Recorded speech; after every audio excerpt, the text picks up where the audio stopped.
The Pittsburgh Symphony plays the first concert of its Asian tour tomorrow in Beijing at the National Concert Hall, commonly known as the Egg. Wednesday, members of the orchestra had the day off to overcome jet lag and see the sights.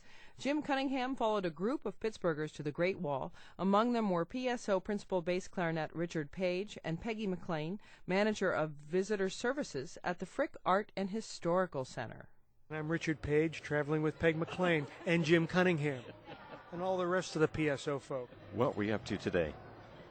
Well, we made a bus trip to the Great Wall, a portion of the Great Wall about an hour north of the city. And they told us that the Great Wall originally was about 3,000 miles in length. And we all feel like we climbed most of that, I think. Don't you, Jim? Don't you feel like you climbed most of it? It was a beautiful day. It was sunny and dry, breezy. It was a great day to be outside. I think we had a great time. There were probably, 40 of us that made the trip or so. And it was a gorgeous day to see the sights and sit in traffic on the way back.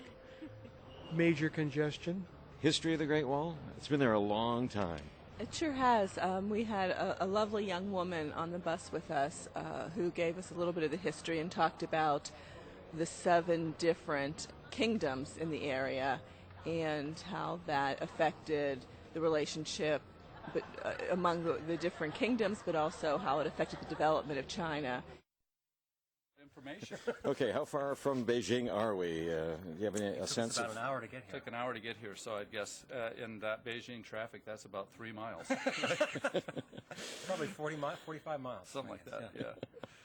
Wow. So what did we learn in the way of Chinese phrases from our tour bus operator? Did you pick up anything? Any greetings? Any important I did try things? to participate. Did you? Well, you were on a different bus. Shei. Thank you. Thank you. Ni hao. That's good. Very good. Thank you. That's thank you? Is that right? No, very hello. good. That's hello. Okay. I think. And it has to be properly intoned, as I Yes, understand. that's right. So there are 4 tones I learned today. Right. I only know one. You know, when people ask how difficult is it climbing on the Great Wall, is it strenuous?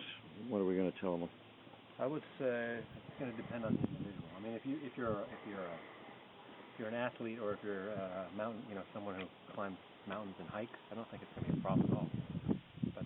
But it's not easy, even for someone in good shape. I think. But apparently, if you play, a string instrument, it's very strenuous. There was even a sign suggesting the degree of difficulty, wasn't there? In the way, I don't know if you noticed that sign. I'll call that up here. The language is funny because we took a photo of it. It says, "Heart cerebral disease sufferer ascends the Great Wall to please watch for."